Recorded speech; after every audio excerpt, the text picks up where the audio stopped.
Hi, it's Nick Croft again for Assembly of God, a place of refuge.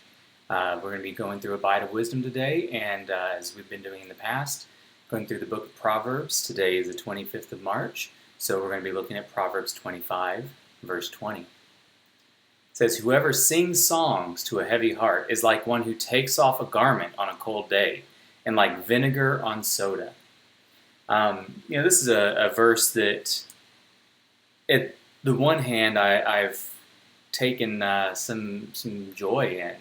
Um, there's a similar verse that talks about singing early in the morning, and when we do youth camp and stuff like that, uh, I go to sleep after all the guys are asleep. I wake up before the guys get up. I want to be ready and able to make sure that people are doing what they're supposed to be doing. So when it's time to get everybody awake, I go in and I sing loud and joyfully.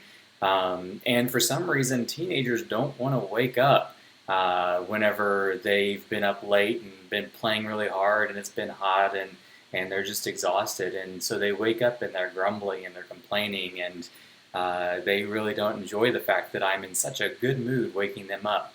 Um, maybe if they went to sleep when they were supposed to go to sleep and not keep me up late at night because I'm not going to sleep before them, they would be in a better mood when it's time to wake up, and maybe I wouldn't take so much joy in it. But the other side to this is right now we're going through some really difficult stuff, and people have a very heavy heart. It's troublesome, it's toiling. I know my kids have struggled because they're not getting to go to school and hang out with their friends.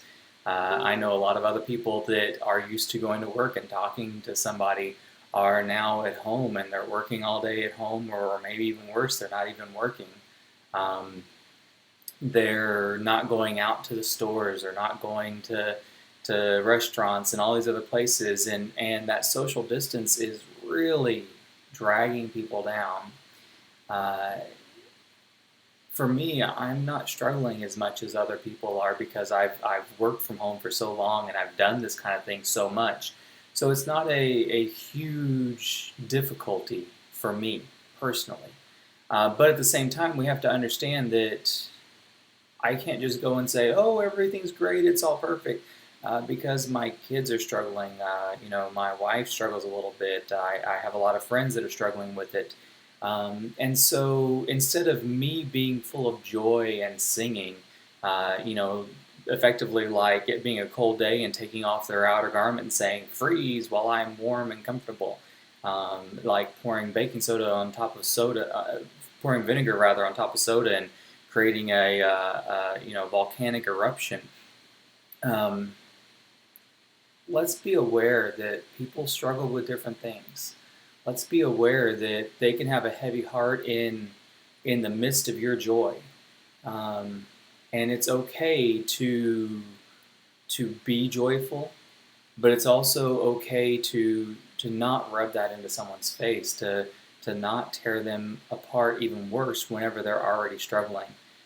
Let's be really intentional right now about how we help one another.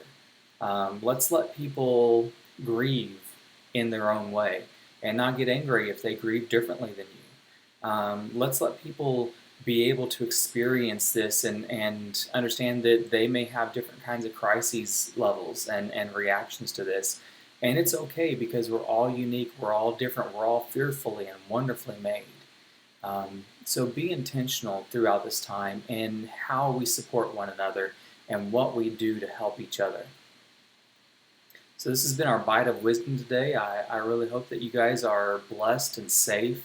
I pray for each and every one of you. If you can remember my friend in prayer, she's having respiratory issues, having difficulty with seeing a doctor about all of this, and just needs a little extra just blessing into her life right now. So if you want to pray with her or for her today, I'd really appreciate that. Have a blessed and wonderful day.